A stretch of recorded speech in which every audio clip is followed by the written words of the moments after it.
Olá pessoal, sejam muito bem-vindos ao canal Leituras Faladas, com narração por mim, Marcelo. E hoje vamos para mais uma leitura, um audiobook agora do resumo do livro O Poder do Hábito. Durante os últimos 3 anos, com verba dos Institutos Nacionais de Saúde, eles vinham investigando Lisa e mais de 20 outros indivíduos que haviam deixado de ser fumantes, comedores compulsivos, bêbados problemáticos, viciados em compras e possuidores de outros hábitos destrutivos. Por isso, mediram os sinais vitais de cada um. Instalaram câmeras de vídeo dentro de suas casas para observar suas rotinas. Sequenciaram trechos de seus DNAs e com tecnologias que lhes permitiam espiar dentro da cabeça das pessoas em tempo real. Observaram o sangue e os impulsos elétricos fluírem através de seus cérebros, enquanto eram expostos a tentações como fumaça de cigarro e refeições fartas. Eu sempre quisera ver as pirâmides, e ainda não tinha estourado o limite dos meus cartões de crédito. Então, em sua primeira manhã no Cairo, Lisa acordou com o raiar do dia ao som do chamado para a oração de uma mesquita ali perto.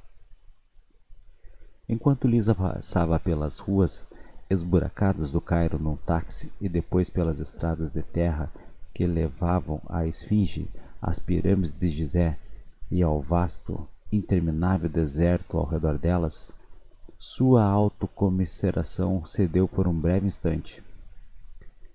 Quando Lisa finalmente cruzou o deserto 11 meses depois, só que numa excursão motorizada com ar-condicionado, junto com meia dúzia de outras pessoas, a caravana levava tanta água, comida, barracas, mapas, aparelhos de GPS e rádios bidirecionais que acrescentar um pacote de cigarros não teria feito muita diferença. Pois, por motivos que eles só estavam começando a entender, aquela pequena mudança na percepção de Lisa naquele dia no Cairo, a convicção de que precisava parar de fumar para realizar seu objetivo, desencadearam uma série de transformações que acabaria refletindo em todas as partes de sua vida. Ao longo dos 6 meses seguintes, ela substituiria o cigarro pela corrida, e isso, por sua vez, mudou o jeito como ela comia, trabalhava, dormia, guardava dinheiro, organizava seus dias de trabalho, fazia planos para o futuro e assim por diante.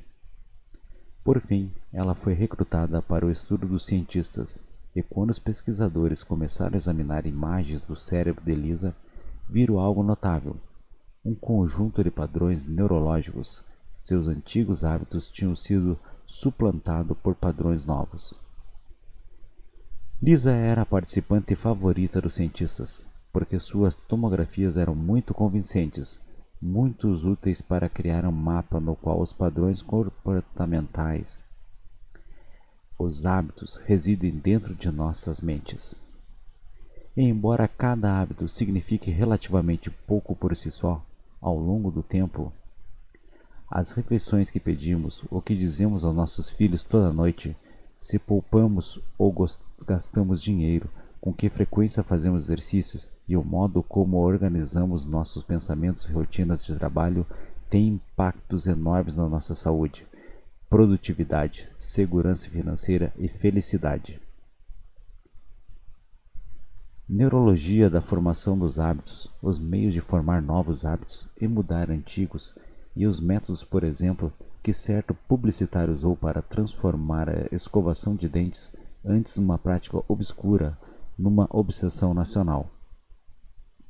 Ela mostra como a Procter & Gamble transformou um spray chamado Febreze num negócio de $1 bilhão, tirando proveito dos impulsos habituais dos consumidores. Como os alcoólicos anônimos reformam vidas atacando hábitos que estão no cerne do vício, e como o técnico Tony Dungy reverteu a sorte do pior time da National Football League, Liga Nacional de Futebol Americano, fazendo com que as reações automáticas de seus jogadores focassem deixas sutis em campo. Ela mostra em detalhes como um executivo chamado Paul O'Neill Antes de se tornar secretária da Fazenda, converteu uma produtora de alumínio em dificuldades na empresa de mais alto desempenho do índice Dow Jones, enfocando um hábito angular, e como Starbucks transformou o menino que largara o ensino médio no alto gerente, incutindo hábitos projetados para tonificar sua força de vontade. E o movimento pelos direitos civis tiveram êxito, em parte, por mudarem os hábitos sociais arraigados dos moradores de Montgomery, Alabama, e porque um foco semelhante ajudou um jovem pastor chamado Rick Warren a construir a maior igreja do país em Saddleback Valley, Califórnia.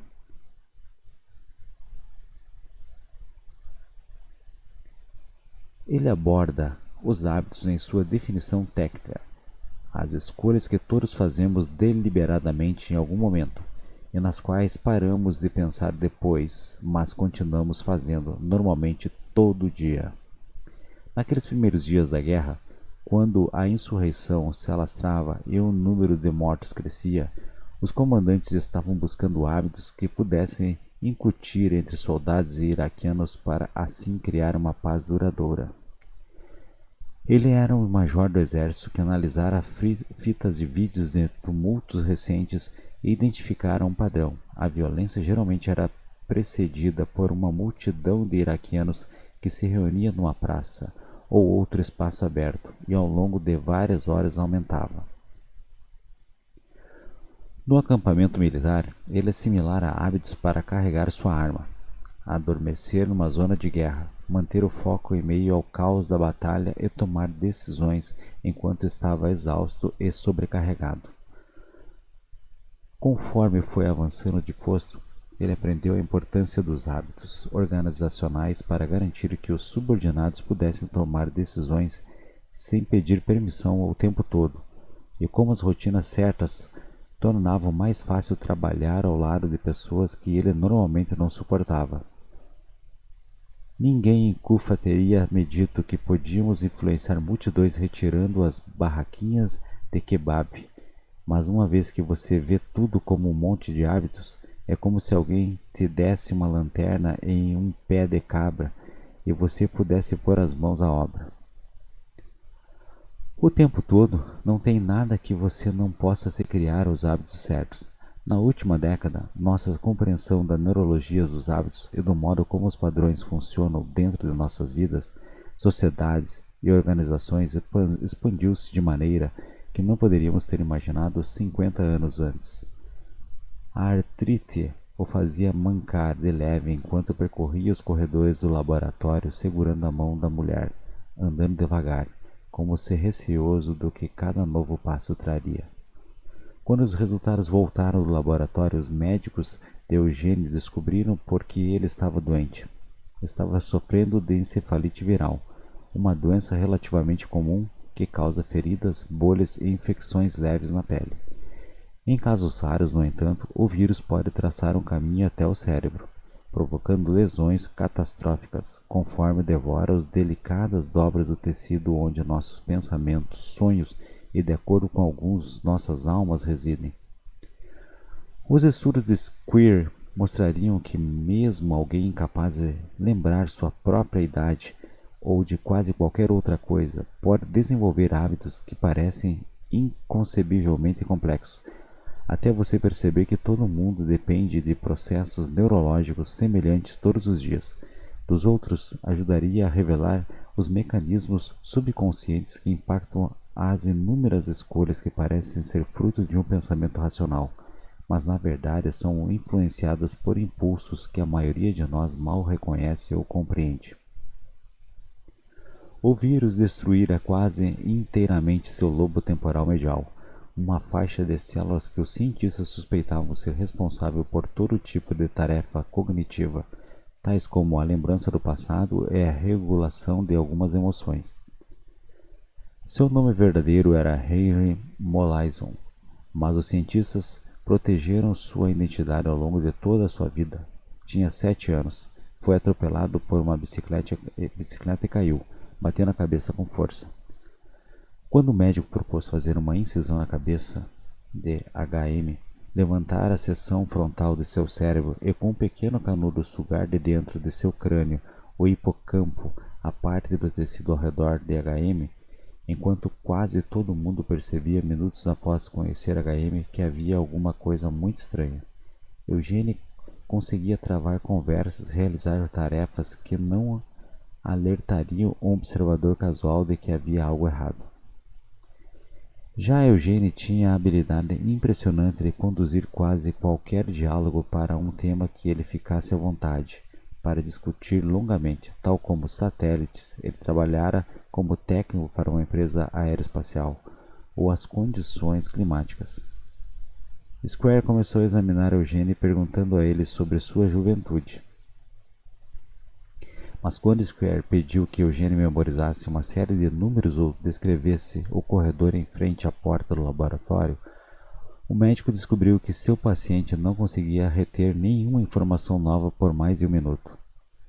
Esses laboratórios tornaram-se o epicentro de uma revolução silenciosa na ciência da formação dos hábitos, e os experimentos realizados aqui explicam como Eugênio, assim como você, eu e todo mundo, desenvolveu os comportamentos necessários para sobreviver a cada dia. Os ratos desse laboratório esclareceram os processos complexos que acontecem dentro de nossas cabeças sempre que fazemos algo tão mundano como escovar os dentes ou tirar o carro da garagem em marcha ré.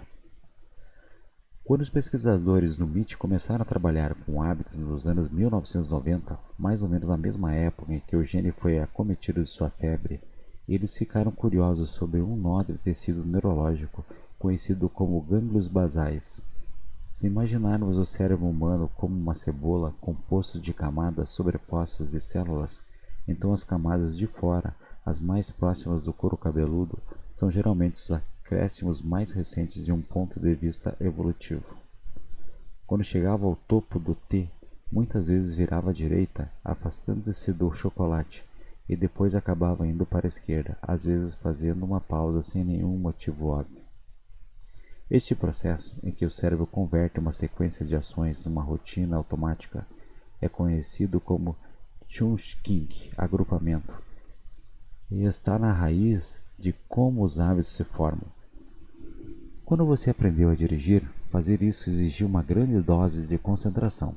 E por um bom motivo, a tarefa envolve abrir a garagem, destrancar a porta do carro, ajustar o banco, inserir a chave na ignição, girá-la em sentido horário, mexer nos retrovisores e conferir se não há obstáculos, colocar o pé no freio, engatar a marcha ré, tirar o pé do freio, estimar mentalmente a distância entre a garagem e a rua enquanto você mantém as rodas alinhadas e observa o trânsito no sentido contrário. Calcular como as imagens refletidas nos espelhos se traduzem em distâncias reais entre a para-choque, as latas de lixo e as cercas, tudo isso enquanto você aplica uma leve pressão ao acelerador e ao freio. E muito provavelmente pede ao passageiro que, por favor, pare de mexer no rádio.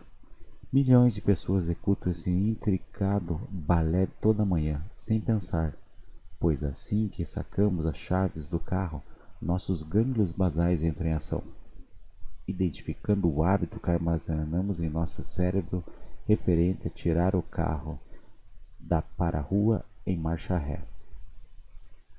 Uma vez que esse hábito começa a se desenrolar, nossa massa cinzenta está livre para ficar em silêncio ou dar sequência a outros pensamentos, e é por isso que temos capacidade mental suficiente para perceber que o Jimmy esqueceu a lancheira dentro de casa. Um cérebro eficiente também nos permite parar de pensar constantemente em comportamentos básicos, tais como andar e escolher o que comer, de modo que podemos dedicar energia mental para inventar lanças, sistemas de irrigação e, por fim, aviões e videogames.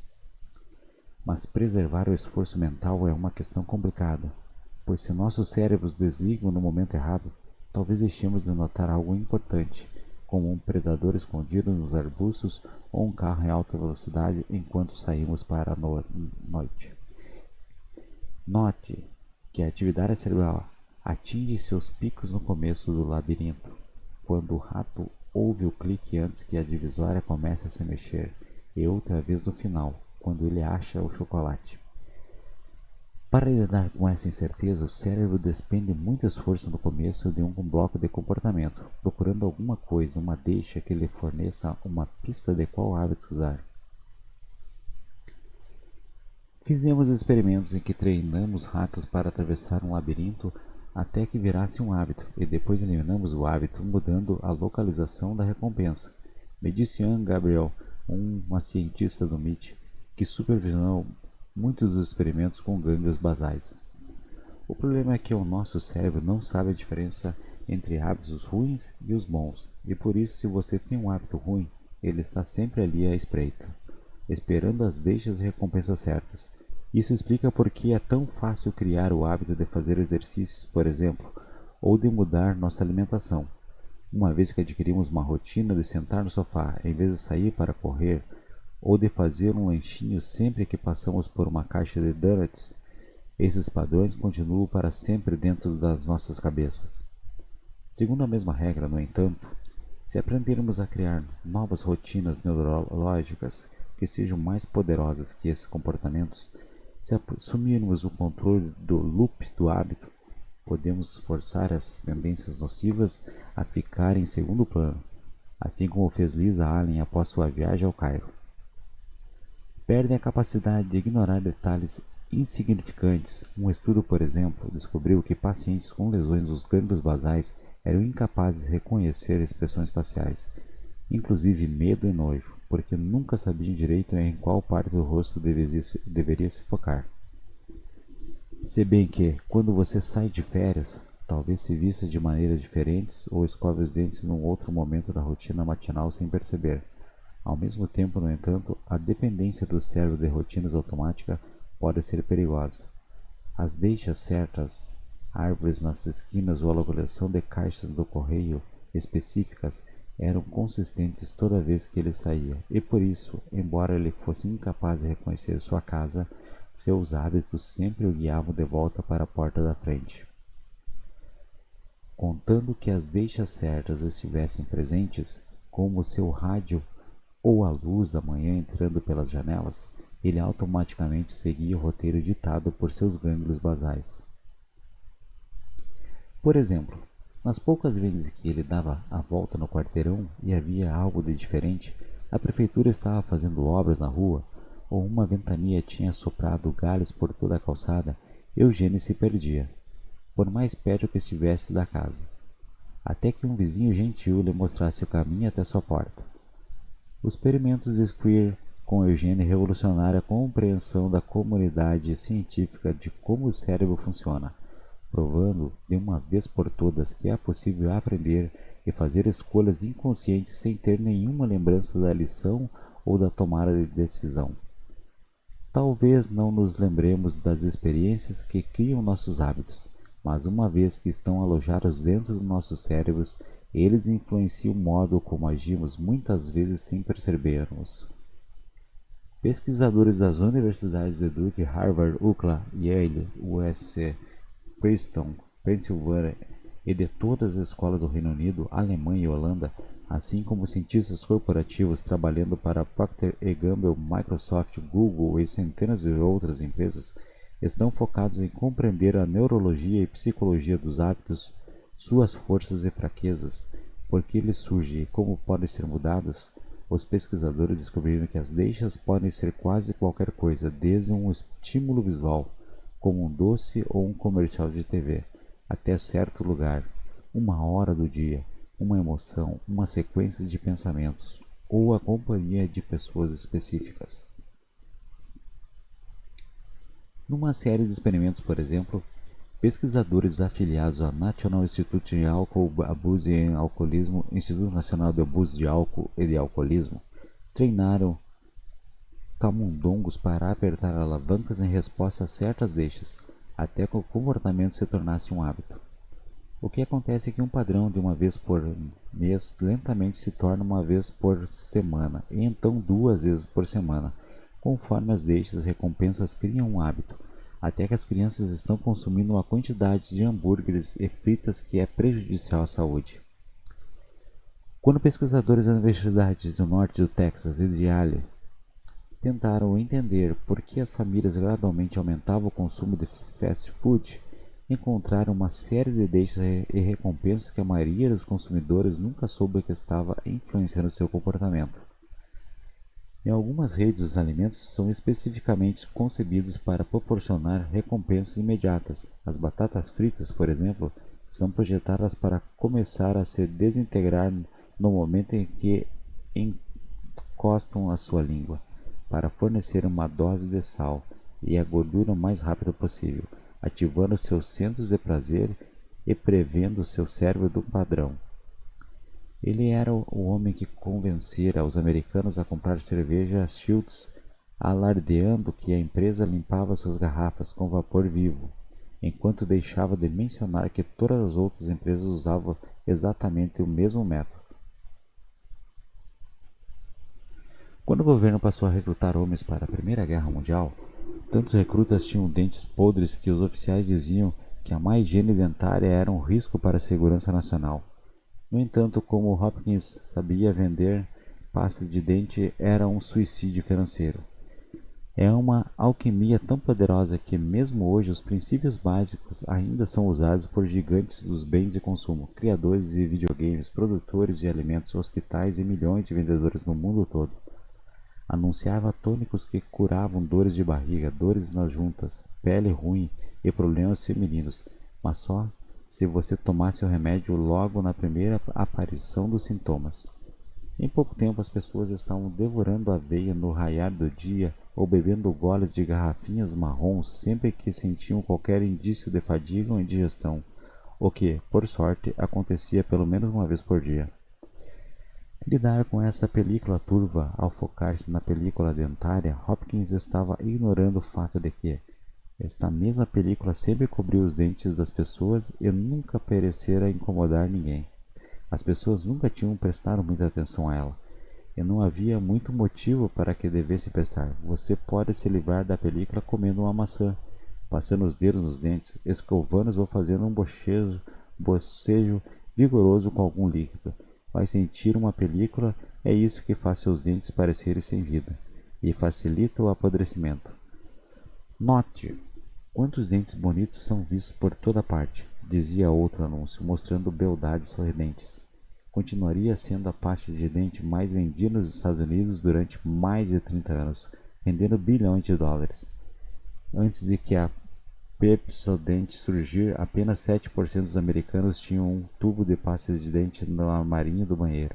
Estudos sobre pessoas que conseguiram instaurar novas rotinas de exercícios, por exemplo, mostram que é mais provável elas se manterem fiéis a um plano de exercícios se escolherem uma deixa específica, tal como correr assim que chegam do trabalho, e uma recompensa clara, como uma cerveja ou uma noite de TV sem culpa. Pesquisas sobre dietas dizem que criar novos hábitos alimentares exige uma deixa predefinida, como planejar os cardápios com antecedência e recompensas simples para aqueles que persistem em suas intenções. Os cientistas executivos de marketing da Procter & Gamble estavam reunidos em volta de uma mesa velha numa pequena sala sem laje, lendo a transcrição de uma entrevista com uma mulher que possuía 9 gatos, quando uma pessoa entre eles finalmente disse o que todos estavam pensando.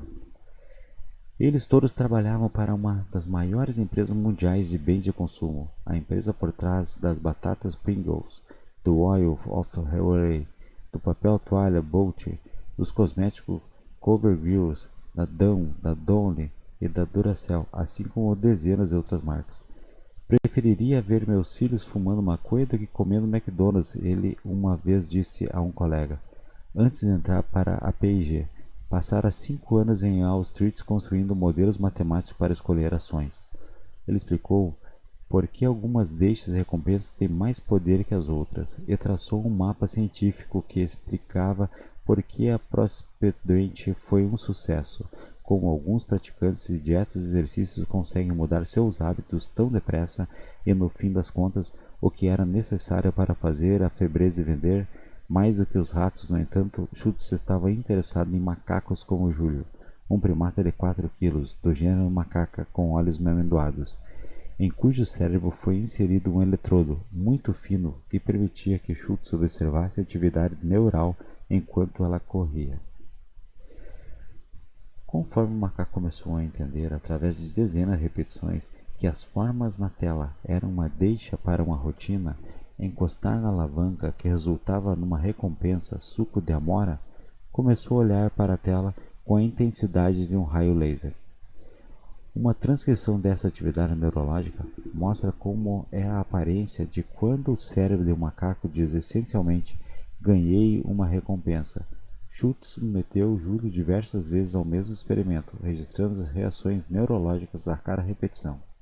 Em outras palavras, as formas do monitor tinham se tornado uma deixa não só para puxar uma alavanca, mas também para a reação de prazer dentro do cérebro do macaco. Essa expectativa, se não for satisfeita, pode se acumular até que uma reunião esteja cheia de executivos irrequietos conferindo seus Blackberries vibrantes embaixo da mesa, mesmo sabendo que provavelmente são só os últimos resultados de um jogo de futebol virtual. Cientistas estudaram os cérebros de alcoólatras, fumantes e comedores de compulsivos e mediram como sua neurologia, as estruturas de seus cérebros e os fluxos de substâncias neuroquímicas dentro de suas cabeças se altera conforme seus anseios se tornam arraigados. Hábitos especialmente fortes, escreveram dois pesquisadores da Universidade de Michigan, geram reações semelhantes às de vícios, de modo que o desejo evolui para um anseio obsessivo, que pode forçar nossos cérebros a entrar em piloto automático, mesmo diante de fortes desincentivos, incluindo perda de reputação, emprego, lar e família. Em um grupo, 92% das pessoas disseram que se exercitavam habitualmente porque aquilo as fazia se sentir bem. Elas passaram a esperar e a ansiar pelas endorfinas e outras substâncias neuroquímicas que uma sessão de exercício proporcionava. Em outro grupo, 67% das pessoas disseram que fazer exercício lhes dava uma sensação de realização. Elas tinham passado a ansiar por um senso reiterado de triunfo, proveniente do ato de acompanhar seu desempenho, e essa autorrecompensa bastava para transformar a atividade física num hábito. Se você quer começar a correr toda manhã, é essencial que escolha uma deixa simples, como sempre amarrar os cadarços dos tênis antes do café da manhã, ou deixar suas roupas de corrida ao lado da cama, e uma recompensa clara, como uma guloseima no meio do dia, um senso de realização ao registrar quantos quilômetros você correu, ou a dose de endorfina que uma corrida proporciona.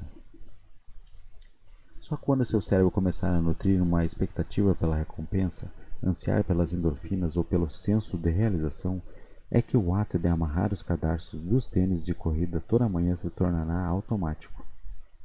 Quando os pesquisadores voltaram a casas dos consumidores depois dos novos comerciais irem ao ar e os frascos reprojetados serem distribuídos, descobriram que algumas das donas de casa no mercado de teste tinham começado a esperar ansiar pelo cheiro do Febreze. Embora tenha se vangloriado de que descobriu na película dental uma deixa incrível e se gabaram de ser o primeiro a oferecer aos consumidores a clara recompensa de dentes bonitos, na verdade Hopkins não foi o criador dessa tática. Os ingredientes dessa preparação são especialmente projetados para evitar que depósitos de tártaro se acumulem em volta da base dos dentes, dizia um anúncio do Dr. Sheffield's Creme Dentifrice, um produto anterior a Pepsodent. O creme dental Sanitol restaura rapidamente a brancura original, removendo a película. O charme do sorriso encantador depende da beleza de seus dentes, proclamava um terceiro anúncio. Hopkins não gasta nenhum espaço em sua autobiografia discutindo os ingredientes da Pepsodent, mas a receita listada no pedido de patente do creme dental e os registros da empresa revelam algo interessante. Diferente de outras pastas da época, a Pepsodent continha ácido cítrico, bem como doses de óleo de hortelã e outras substâncias químicas. Quando pesquisadores vinculados ao National Weight Control, Registro Nacional de Controle de Peso, um projeto envolvendo mais de 6.000 pessoas que perderam mais de 13 quilos, estudaram os hábitos de pessoas que tiveram êxito em suas dietas, descobrindo que 78% delas tomavam café da manhã diariamente, uma refeição cuja deixava deixa é um momento do dia, mas a maioria dessas pessoas também tinha em mente uma recompensa específica para se manter na dieta, um biquíni que queriam usar, ou o orgulho que sentiam ao subir na balança todo dia, algo que elas escolheram com cuidado e realmente queriam. Toda manhã, milhões calçam sapatos de corrida para receber uma injeção de endorfina pela qual aprenderam a ansiar. E quando voltam para casa, depois de limpar a cozinha ou arrumar o quarto, alguns deles borrifam um pouco de febrise. A relógio na outra ponta do campo diz que restam 8 minutos e 19 segundos, quando Tony Dungy, o novo treinador-chefe dos Tampa Bay Buccaneers, um dos piores times da National Football League e talvez da história do futebol americano profissional, começa a sentir um pequeno lampejo de esperança. Num desses jogos de Detroit Lions, um time tão ruim que depois seria descrito como o passado de um time sem futuro, venceu o Bucs por 21-6 e 3 semanas depois derrotou-os de novo por 27-0. Um fumante geralmente não consegue largar o vício se não encontrar alguma atividade para substituir os cigarros quando seu anseio por nicotina é deflagrado. 4 vezes Douglas explicou sua filosofia baseada nos hábitos para dirigentes de times. Ele se tornaria o único treinador da história da NFL a chegar às finais em 10 anos consecutivos. O primeiro técnico afro-americano a vencer no Sport Bowl e uma das figuras mais respeitadas do esporte profissional. Em mais de um segundo, o Waspa deu mais 3 passos largos para perto do quarterback, trajetória que o lineman no ataque não poderia ter previsto. Conforme a jogada avança para o quarto segundo, Hopper e quarterback de San Diego de repente está exposto. Enquanto a bola gira, interpreta as deixas de direção do rosto e das mãos de quarterback, o espaçamento dos receivers e começa a avançar antes que fique claro onde a bola vai cair. Já em meados da década de 1930, tendo voltado da Europa com seu casamento indo de mal a pior, e após ver evaporar a fortuna ganha com a venda de ações, Wilson estava consumindo 3 garrafas de bebida alcoólica por dia. Qualquer coisa nesse instante, como ele escreveu depois, uma luz branca inundou seu quarto. A dor passou e ele sentiu como se estivesse num cume de uma montanha, e estava soprando um vento que não era de ar, mas de espírito. Durante os 36 anos seguintes, até morrer de enfisema em 1971, ele se dedicaria a fundar, construir e disseminar os Alcoólicos Anônimos, AA, até que se tornasse a maior, mais conhecida e mais bem-sucedida organização de mudança de hábitos do mundo. Os Alcoólicos Anônimos não funcionam para todo mundo. Os índices de sucesso são difíceis de medir devido ao anonimato dos participantes, mas milhões dão crédito ao programa por salvar suas vidas. O crédito institucional do AA, os famosos 12 passos, tornou-se o componente cultural incorporado em programas de tratamento para alimentação compulsiva, vício em jogos de azar, dívida, sexo, drogas, disfobia, automutilação, tabagismo, vício em videogames, dependência emocional e dezenas de outros comportamentos destrutivos. O interessante no AA, no entanto, é que o programa não aborda diretamente várias das questões psiquiátricas ou bioquímicas que, segundo os pesquisadores, muitas vezes estão no cerne daquilo que leva ao alcoólatras a beberem, ou no foco intenso do programa na espiritualidade, como é articulado no terceiro passo, que diz que os alcoólatras podem alcançar a sobriedade tomando uma decisão de entregar nossa vontade e nossas vidas aos cuidados de Deus como o compreendemos. Nas últimas 5 décadas, enquanto quase todos os aspectos da psiquiatria e da pesquisa sobre vícios foram revolucionados por descobertas das ciências comportamentais, da farmacologia e na nossa compreensão do cérebro, o AA,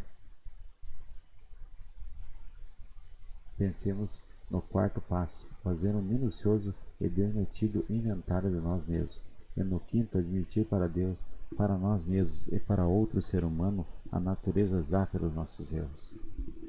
Mas as pessoas também usam o álcool porque querem esquecer alguma coisa ou satisfazer outros anseios, e esses anseios por alívio acontecem em partes do cérebro totalmente diferentes de anseios por prazer físico. Para oferecer aos alcoólatras as mesmas recompensas que obtêm num bar, o AA Uma demonstração especialmente dramática de como as deixas e recompensas dos alcoólatras podem ser transferidas para novas rotinas aconteceu em 2007, quando Miller, um neurologista alemão, e seus colegas da universidade implantaram pequenos dispositivos elétricos dentro do cérebro dos 5 alcoólatras que tinham tentado largar a bebida várias vezes. Os dispositivos implantados nas cabeças dos homens foram posicionados dentro de seus gânglios basais, a mesma parte do cérebro em que os pesquisadores do MIT encontraram o loop no hábito, e emitiam uma carga elétrica que interrompia a recompensa neurológica e deflagra os anseios habituais. Funciona. Passaram a aplicar os métodos do programa a outros hábitos, tais como os birras de crianças de 2 anos, vício em sexo e até mesmo pequenos tiques de comportamento.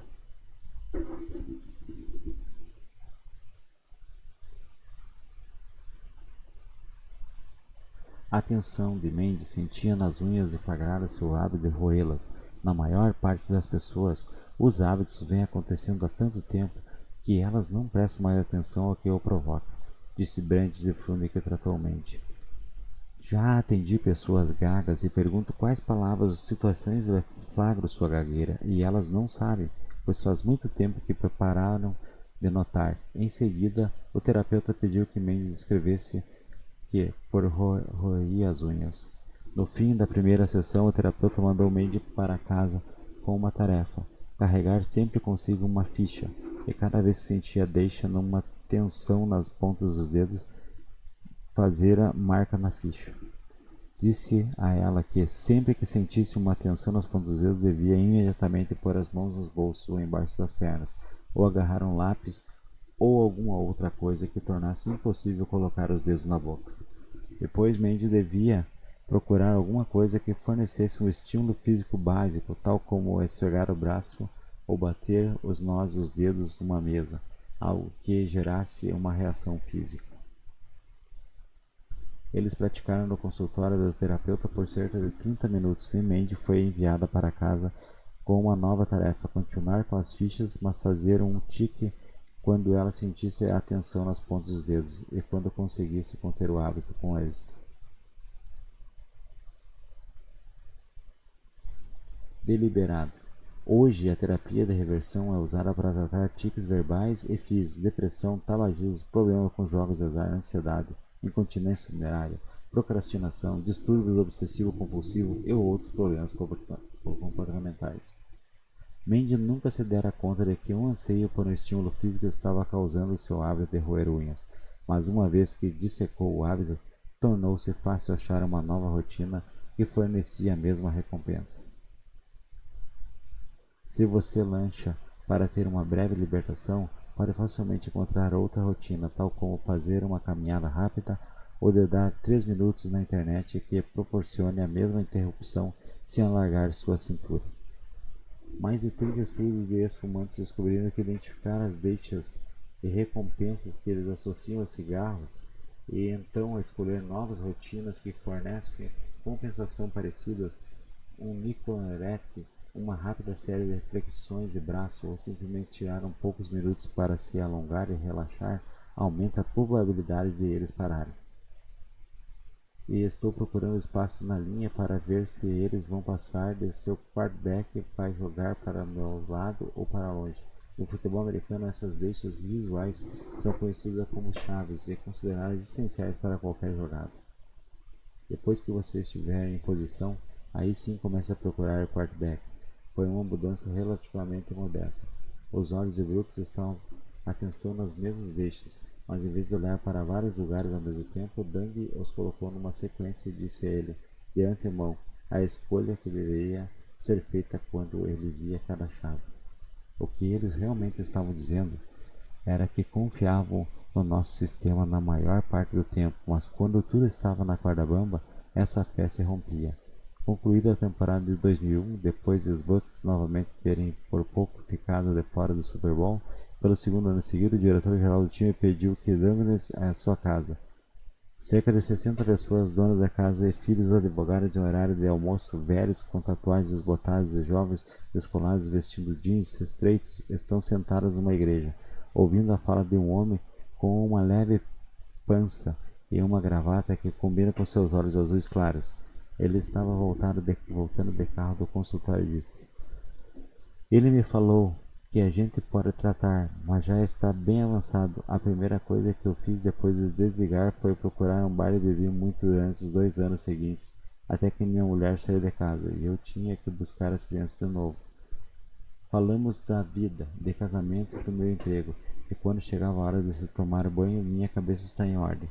As primeiras falhas na tese de que os alcoólicos anônimos tinham êxito meramente reprogramando os hábitos dos participantes apareceram pouco mais de uma década atrás e foram causadas por histórias de alcoólatras como John. Os pesquisadores começaram a descobrir que a substituição de hábitos funcionava bem para muitas pessoas até que os estresses da vida, como descobrir que sua mãe está com câncer ou que o seu casamento está indo por água abaixo, ficavam grandes demais e nesse ponto o alcoólatra muitas vezes caía do cavalo. E conforme vasculhava as histórias dos alcoólatras para responder a essa pergunta, ele descobriria que os hábitos substituídos só se tornam novos comportamentos duráveis quando são acompanhados por mais alguma coisa. Os alcoólatras que praticavam as técnicas de substituição de hábitos, segundo os dados, podiam muitas vezes ficar sóbrios até que houvesse um acontecimento estressante em suas vidas. E nesse ponto um certo número começava a beber de novo, não importando quantas rotinas novas eles estivessem adotando. Uma vez que as pessoas aprendiam a acreditar em alguma coisa, essa habilidade começava a transbordar para outras partes de suas vidas, até que começavam a acreditar serem capazes de mudar. O que pode fazer uma diferença é acreditar que elas são capazes de enfrentar esse estresse sem o álcool, colocando os alcoólatras em encontros nos quais a fé é um fato dado, em que na verdade a fé é parte integrante dos 12 passos. Os AA, o time queria acreditar, mas quando as coisas ficavam realmente tensas, voltavam para as zonas de conforto e seus velhos hábitos. Os Colts terminaram a temporada de 2005 com 14 vitórias e 2 derrotas, o melhor resultado da sua história. Depois que ele voltou, a sensação era que realmente acreditávamos uns nos outros, como se soubéssemos jogar juntos de um jeito que não sabíamos antes. Para o Colts, uma fé no seu time, na tática de Dung e uma capacidade de vencer começou a brotar a partir da tragédia. No estudo de 1994 de Harvard que examinou pessoas que tinham mudado suas vidas radicalmente, por exemplo, os pesquisadores descobriram que algumas delas tinham reformulado seus hábitos depois de uma tragédia pessoal, como o divórcio ou uma doença com risco de morte. Uma mulher disse aos pesquisadores que sua vida se transformou depois de um dia que ela passou limpando privadas, e após semanas discutindo com o resto da equipe de limpeza, ela deveria largar o marido. Mas os jogadores de Dung disseram que porque eles acreditaram e porque essa fé fez tudo o que eles tinham aprendido, toda a rotina que eles tinham praticado até se tornar automática se fixar, mesmo nos momentos de maior estresse. Estamos orgulhosos de ter vencido esse campeonato para nosso líder, o treinador Dung. Peyton Manning disse para a plateia depois segurando o troféu Lombardi. Se você quer perder peso, estude seus hábitos para descobrir por que você realmente sai da mesa do trabalho para fazer um lanche todo dia. Então encontre outra pessoa para dar um passeio com você, para bater papo na mesa dela e não com a lanchonete. Um grupo que acompanhe junto metas de perda de peso ou alguém que também queira manter por perto um estoque de maçãs e não de batatas fritas, chips. Muitos desejos persistentes que consideramos como excessos de vício e nicotina, na verdade, são hábitos comportamentais, afirmando-se: ansiamos por um cigarro no café da manhã um mês depois, não porque precisamos dele fisicamente, mas porque lembramos a sensação agradável que ele costumava proporcionar toda manhã. Embora valha notar que algumas substâncias químicas, como os opiáceos, podem causar vícios físicos duradouros, e alguns estudos indicam um pequeno número de pessoas parece predisposto a procurar substâncias viciantes a despeito de intervenções comportamentais. O número de substâncias que causam vícios físicos de longo prazo, no entanto, é relativamente pequeno. Estima-se que o número de viciados predispostos seja muito menor do que o número de alcoólatras viciados que procuram ajuda. Mesmo profissionais dessas áreas, no entanto, concordam que a maioria dos alcoólatras fumantes e outras pessoas lutando com comportamentos problemáticos param por si próprias, longe de circunstâncias formais de trabalho. Muito obrigado por acompanhar esse resumo mais um resumo aqui do canal e em breve faremos outros. Inscreva-se e compartilhe e deixe seu like. Grande abraço a todos e obrigado, e até o próximo resumo.